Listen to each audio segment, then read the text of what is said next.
Hi guys, this is Christine, your relationship and mindset master doctor and your leverage for change. So today I'm going to be speaking about how, just kind of give some examples of what a child and grown into an adult, how their background may have shaped their attachment style. And I want to kind of put it up against the secure attachment style, which is the ideal attachment style, which will give an individual a good, the best chance of having healthy relationships and really a successful life in general, right? So basically, I'm just going to kind of go, and that I'm just focusing today on the dismissive avoidant attachment style individual. So to do that, though, we have to go back to take a journey back to when these adults were children. As humans, we kind of experience and make sense of our world through our five senses. But for this particular example, I'm going to focus on three of those senses: what we see, what we hear, and what we feel in terms of physical touch, right? Because it is through these senses that not only do we experience our world, but it also serves to create our image, or self-image, or understanding of our worth, and just basically our belief system of who we believe that we are. As children, our world is going to consist primarily of our caregivers and those immediately around us. So, for example, family members, cousins, uncles, aunts, grandparents, nieces of those uncles, and the nieces of your parents, and people like that, right? So it's going to be a very small world, and it is these individuals that's going to really have an effect on the attachment style that you will form at this early stage, and will more than likely carry into your adult relationships. So at an innate level, guys, as children, we know that our survival is dependent on those people who care for us. If we want food and they're not there to give it to us, we know we're going to starve to death. We sense that. It's something that we kind of sense, that we know our survival is dependent on these people who care for us, whether it be a grandmother, a parent, a father, a mother, you know what I mean. So we know that, and so we kind of trust that they're doing the best for us. So when someone does whatever it is that they do, we are always thinking that they're doing the best for us. And the problem is that sometimes when it is not something good that they're doing for us, we actually believe that this is normal because we know nothing more, because we're children, right? So you believe that this is normal, and this is probably what love looks like, or what caring for someone you love, because you're assuming that your parents love you, right? And that they're going to want to do the best for you. So you're understanding all of the things that you're seeing, hearing, and any kind of physical touch through the lens that these people, first of all, they're adults, so they know more than I do, right? You kind of have that innate understanding. And then they know more than you do, so they should know the best, and they are looking out for your best because they're your parents and they should love you, right? You kind of have that kind of a thing that these people should be caring for you, not harming you. So at that level, because of that, and because certain parts of also the frontal cortex is not yet fully developed, and the frontal cortex is what really makes sense of everything that's happening, because it gives it like a kind of a for example, it kind of makes sense of what's happening to see if it's something that it should be accepted or not. But at that time, it's not fully developed, and so once the amygdala it starts, everything begins with the amygdala, right? The fight, flight, or freeze. That's the part of the brain that is probably the oldest part of the brain, because it kind of is for our protection. And so immediately, if we have an experience, say for example, that hurt us in the past, and something similar happens, it does not stop to say, is this a threat?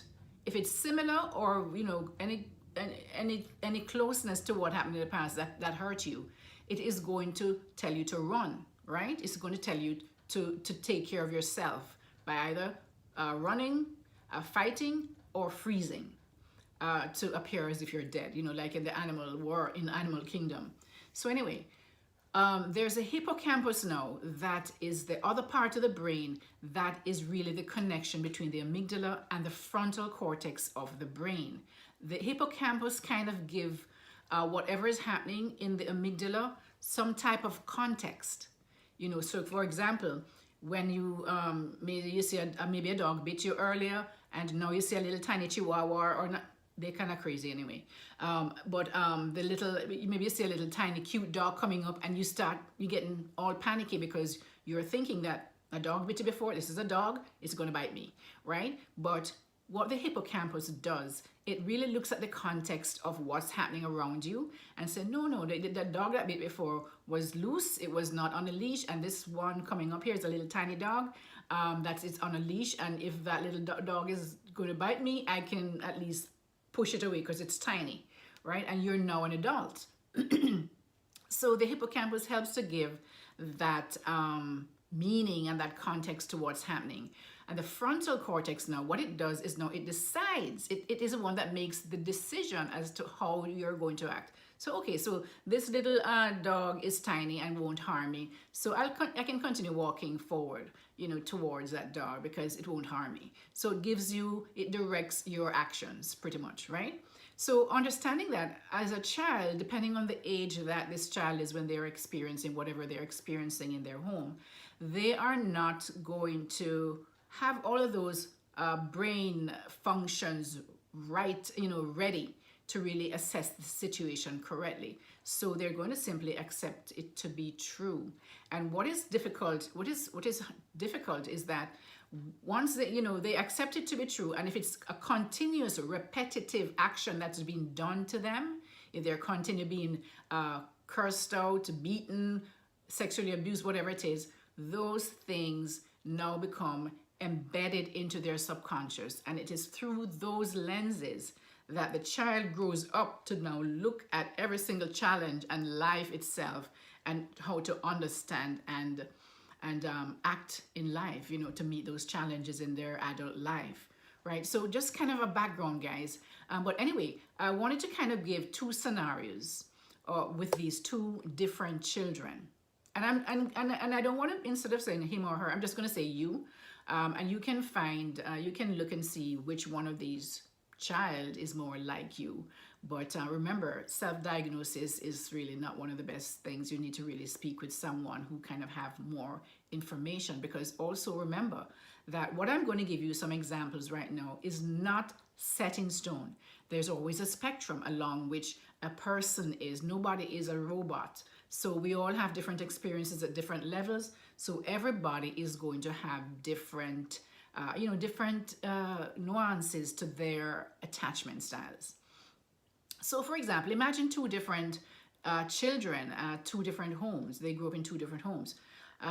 Child number one sees his parents caring for each other, right? The home is usually clean and organized, and there is little danger of the child getting hurt because, things are put into place. There's no, maybe it's child proof, so that they don't go and push their finger into an electric thing and burn themselves. Maybe knives are not just left around and things that could hurt them. So this child is protected, right? And usually the environment is calm and he feels safe.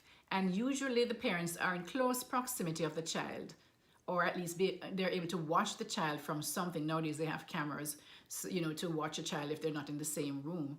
Now they're able to do that so that they can, rescue the child or protect the child if there's any kind of a sense of any harm happening to them. Now, child number two rarely sees his parents, lives in a home where he sees a lot of fighting, things are scattered everywhere, lots of disarray, and there's just a lot of mess everywhere. Nobody's really taking care of anything. There's always a lot of threat of him getting hurt because things are just left around, and he has to kind of navigate that kind of all like a minefield every single day. Different people, he'll probably see a lot of different people coming and going and not even knowing who they are in the house, and never really knows when their parents will be home, because they come and they go, and they really don't say anything to the child. He's just there. Feels like he's surrounded by chaos all the time, and this child feels very unsafe. In another scenario, child number one, the environment is filled with laughter, people having, just being cordial to each other or having fun. There's usually some kind of a baby or child kind of a cartoon or something going on to entertain them, or the parents have them kind of in the midst of their watching TV or doing whatever it is. And, there is usually a kind of very calm and secure feeling in the home. The parents are usually close by and readily available if the child cries, and they're ready. They're quickly taken care of, right? Maybe not immediately, guys, because sometimes it's not possible, but the child knows that the parent is coming to take care of them, right? Child number two could have quite a different experience. The environment probably mostly noisy with a lot of shouting and arguing, usually so loud that the child feels invisible, because it's like he's just there and nobody sees him. Even when he cries for someone to help satisfy a need, this child is not heard, pushed away, or just simply ignored. This child learns very early that their needs are not important, and after many attempts of asking for help or attention with no success, this child learns to fulfill his own needs. He learns not to ask for help. Do you know somebody like that now in this, your adult relationship, who will not ask for help? They'll help you, but they will not ask for help. Child number one again, in this child, which is more like the secure child, right? Hugs and cuddles are normal for him, comfortable with physical closeness. The parents is going to encourage this child to ask questions and will make time to sit with this child and have actual conversations, even though the child is not talking, which is going to encourage speech in this child, right? And expressions. This child is encouraged to try new things, and the caregivers help him to understand that failure is just a part of learning something new. So when this child fails and does not do something right, he's encouraged to try again and again and again until he gets it right, right? This child feels seen, heard, and understood by his parents or caregivers, right? And the child number two, which is going to be the dismissive avoidant child. If and when he approaches his parents or caregivers, he's pushed away or told to go and find something to do, as they don't have time for hugs. Physical touch is withheld and not encouraged. When this child asks questions, he's told to shut up and stop asking silly questions. The caregivers never take time to teach this child or new things or to encourage this child in any way. When he does something wrong, he's told he's stupid and will never amount to anything. If he tries to hug his caregiver, he's told hugs are for sissies. And he believes that because, of course, he believes these people who are supposed to be older than him and have more knowledge than him and who should love him. And if he told them that hugs are for sissies, he's going to believe them, right? He learns to keep to himself so as not to aggravate his caregivers. And this child suffers silently. Now, what do you think these two children is going to grow up believing about themselves? Child number one will believe that he or she can accomplish anything they put their minds to. And it's okay to fail. That is just a part of the process of learning something new. This child will know that he or she is worthy of love, and that he is wanted and loved, and that it's okay to express emotions in a healthy way. This child will trust others because they learn to trust that their parents was going to be there when they were young, right? To be there for him or her when he needs them. And he or she easily expresses their needs and expects them to be satisfied, right? This child, then child number two now, which is going to be the dismissive, is going to grow up to be someone with a dismissive avoidant attachment style, will believe that he cannot trust anyone to be there for them. So they're always taking, that he has to take care of himself. That's the belief. He or she has to take care of themselves. So you'll find that these people, when they grow up, they don't accept help very easily. They feel like they have to do everything for themselves because nobody's going to come and rescue them or do anything for them.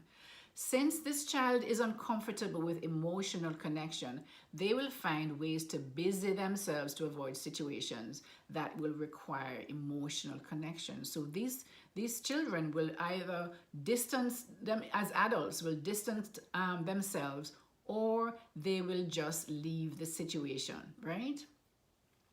And so you'll have them, they might just leave. If it is just too much, they might just leave the situation and break up with that person. And sometimes they don't even break up, they just leave. So this child believes, this child learned, remember, to self-soothe, to deal with a sense of emptiness that they feel daily. So some of these ways that they deal can be very toxic. It could be that drugs, just very hypersexual, excessive gaming, pornography, stuff like that. And another one is going to be like people who just want to work all the time. They're always working 24/7. They're doing something. And if they're not working, they're doing something connected to work. If they're not at work, they're doing something connected to work because they feel safer in that kind of an environment, which does not require any expression of emotions or connection with anyone, right? This child finds it really difficult to connect on a deep level. They're very superficial. They can't go deeper than anything because getting connected to someone on a deeper level require to share yourself and your pain and your hurt and who you really are and your emotions, and they find it very difficult to do that. If not, some people, depending on the extremity of that kind of a way they grew up, maybe can't even do it at all. And they never want to be a burden to others, so they never ask for help, as I mentioned before. Now, I have to tell you that this belief, especially with those people who are not very self-aware and introspective, is really very, very subconscious, because this is something that a lot of them buried, or a lot of the children buried as they grow up, and they just kind of don't even recognize that they're acting from these places through the lens of what they experienced as a child. So they will it will be a subconscious thing, and until this person may have gone through several relationships, may have had many different challenges in this forum, and recognize that there is something that's not right. This is not normal, right? Now, for this particular attachment style, it's very difficult for them to actually even be self-aware, because that requires for you to face the pain and the emotions that come with all of that stuff that you're suffering. And so a lot of individuals, they find it very difficult, and they don't like pain. Most people don't. And what worse, this style, they don't like kind of emotional pain, so they will run away from it all the time. So it's very difficult very rare that you'll find somebody with this attachment style really asking for help, because they don't really want to go to that level of that depth of emotion that they need to go to be able to fix whatever it is. Now, if this person is interested in fixing in any other and with any other attachment style, really, the first step, guys, is to be aware of all of these things that you're experiencing, what you're doing in relationships, all of that. You have to be aware of it. If you're without awareness, you'll never be able to move forward to really make change. So you have to be aware, and what you need to become aware, you have to take it now out of the subconscious and bring it now to the conscious, where you're aware of what's happening. And to do that, the best way I know how to do that is to write it down. So journaling and all of that sort of thing is very important. Or just have a place where you write down, okay, what caused me to feel that way? Write those things down. Write those things down. All the things that you know that is causing problems in your relationship, write them down. So that the next time it happens, you brought it to the forefront, which is the frontal cortex, which makes sense of things. And so now we can say, okay, every time it comes up, you can now identify it immediately and now question it and make, actually start working on changing those patterns, because they are patterns that are ingrained in your subconscious from you were a child that you continue to operate from, right? So guys, Always remember that the first step to change is awareness. And once you write these things down, you now become more aware of your pattern. And that is where you can begin to change your pattern by doing things differently. You don't fight the pattern. You don't fight the things that you're doing that you did before. You replace it with a new pattern. That's how you create change.